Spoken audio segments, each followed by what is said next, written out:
A les comarques de Lleida hi ha esglésies amb una clara influència d'Antoni Gaudí. No són d'ell, però sí d'un deixeble seu, Isidre Puigboada, un barceloní que va ser arquitecte i director de la Sagrada Família.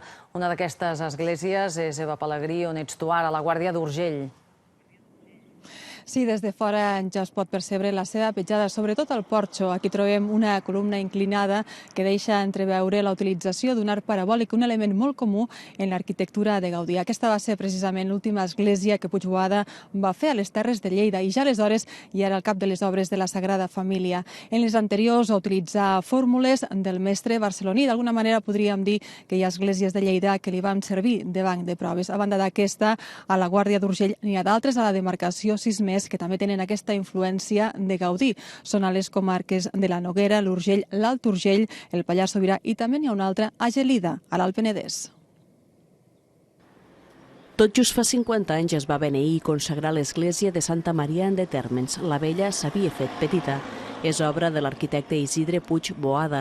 Va ser deixeble d'Antoni Gaudí i aquí va seguir els models del mestre, com aquests mosaics o aquesta nau amb arc hiperbòlic, una experiència que al cap de poc li serviria per dirigir les obres de la Sagrada Família.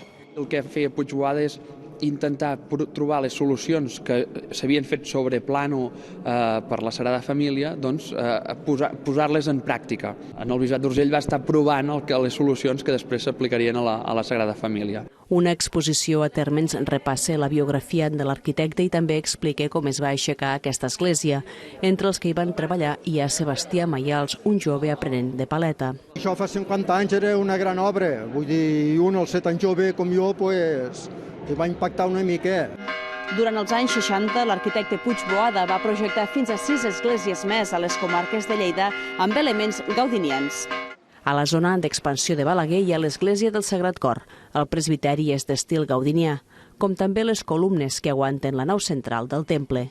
El mateix arc de descàrrega el que fa és convertir el mateix pilar en 4 branques, no?